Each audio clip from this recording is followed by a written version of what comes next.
Oke, assalamualaikum warahmatullahi wabarakatuh. Ketemu lagi dengan channel Network Tutorial. Kali ini kita akan membahas bagaimana sebuah loop itu dan bagaimana cara mengatasinya. Jadi kalau kita lihat topologi yang ada ini ya, ini hanya sekedar oret-oret sih.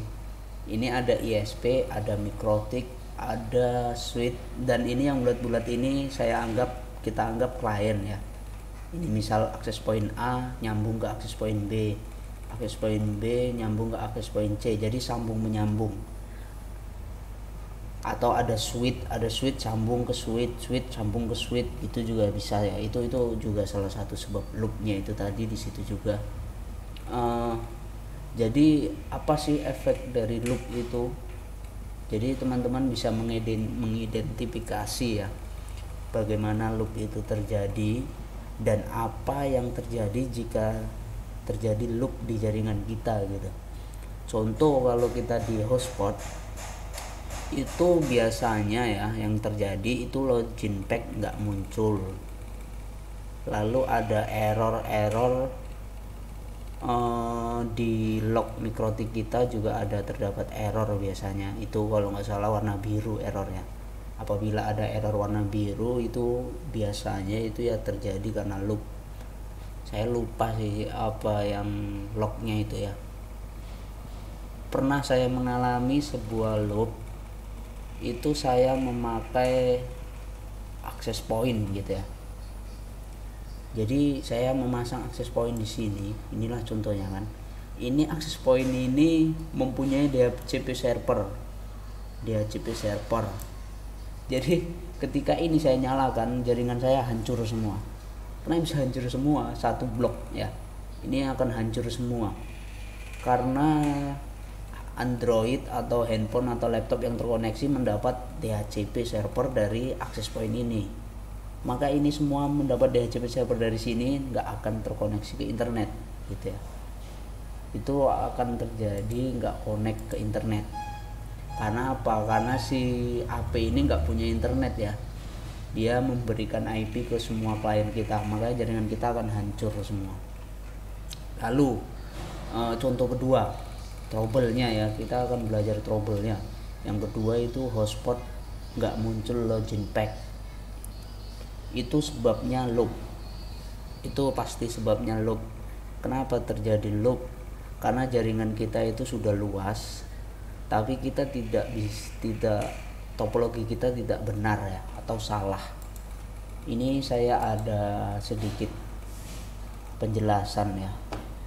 Loop itu sini teman-teman bisa lihat, broadcast stream biasa disebut dengan loop. Adalah kondisi di mana paket yang dikirim dari sumber berputar-putar di dalam jaringan. Penyebabnya adalah kesalahan desain jaringan, artinya topologi kita salah ya.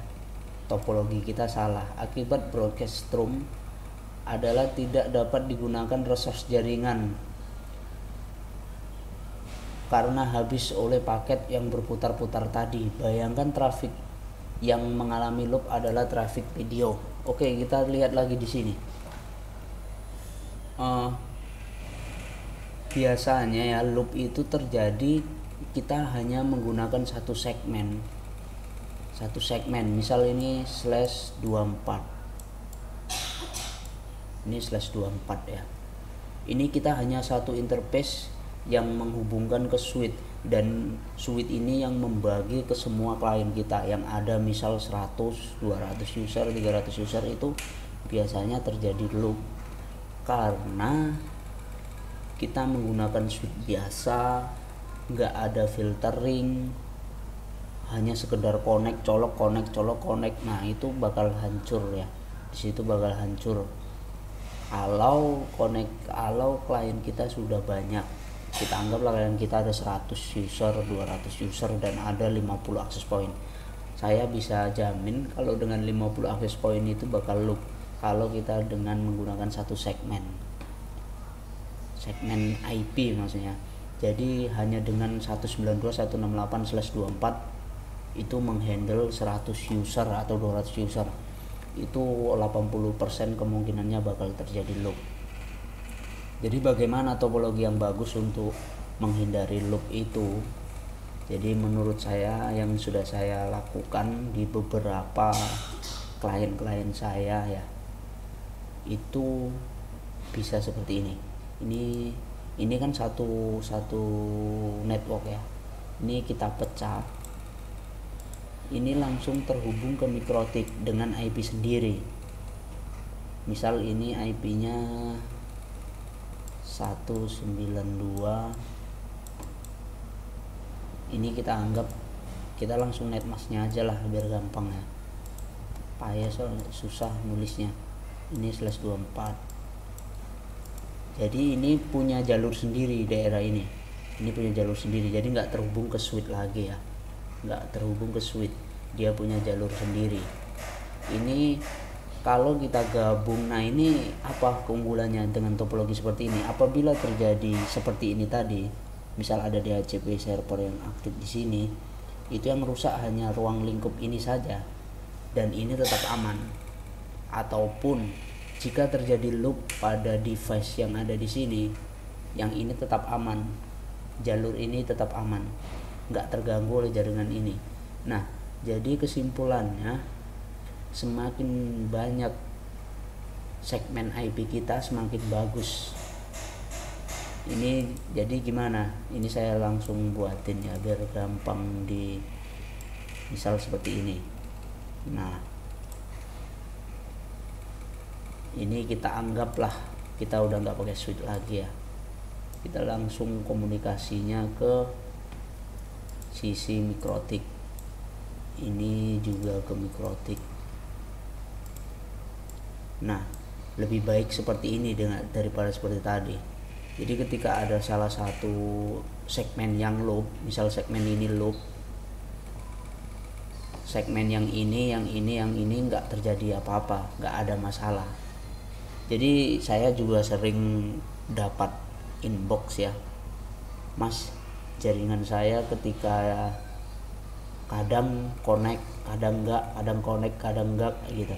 Ketika dihidupkan, ketika normal, ketika sedang nggak connect ya, itu device semua dimatikan, ketika dinyalakan normal lagi.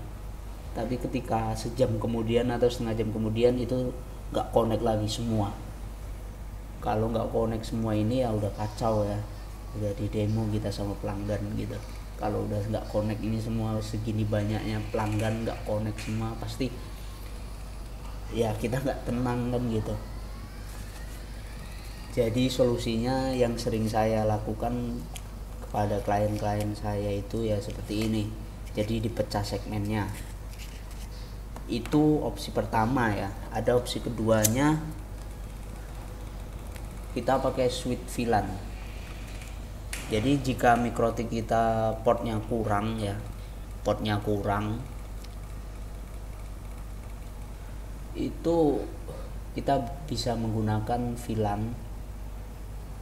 Jadi topologinya kita rubah lagi ya. Ini kita rubah. Ini kita buat switch. Switch itu switch manageable ya, yang bisa difungsikan untuk VLAN.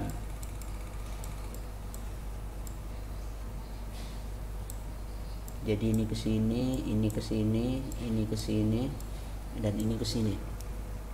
Ini kalau kita pakai switch VLAN. Jadi mikrotik kita kurang portnya, kita bisa gunakan switch VLAN. Jadi VLAN ini bisa memberikan virtual interface. Jadi dengan satu interface yang terhubung ke mikrotik, kita bisa membuat beberapa segmen. Jadi segmen ini punya segmen sendiri, ini punya segmen sendiri, jalur ini punya segmen sendiri, semua bisa punya segmen sendiri. Jadi itu salah satu mengatasi broadcast stream atau looping ya, sering dikenal dengan istilah looping. Jadi mungkin itu yang bisa saya sampaikan untuk masalah looping ini. Mungkin ada yang ingin bertanya, bisa kita bahas di komentar, atau ada yang membingungkan lagi bisa komen di komentar, kita bahas dan kita buat video yang baru untuk membahas masalah looping ini. Sebenarnya looping ini pembahasannya luas ya, jadi jika ada teman-teman yang masih bingung bisa komen, nanti saya buatkan video lagi untuk membahas masalah teman-teman terkait looping ini. Jadi untuk looping ini biasanya terjadi kalau sudah banyak klien, banyak perangkat. Tapi kalau masih pemula, masih 10 access point, 10 radio, nggak jadi masalah biasanya. Tapi jika udah sampai 50 device ataupun 50 perangkat ke atas, itu sering terjadi hal seperti yang saya sebutkan tadi. Kalau udah terjadi, ya itu tadi, mungkin ini bisa jadi solusi bagi teman-teman. Oke, terima kasih sudah menonton video ini. Jangan lupa like, subscribe video ini jika bermanfaat. Saya ucapkan assalamualaikum warahmatullahi wabarakatuh.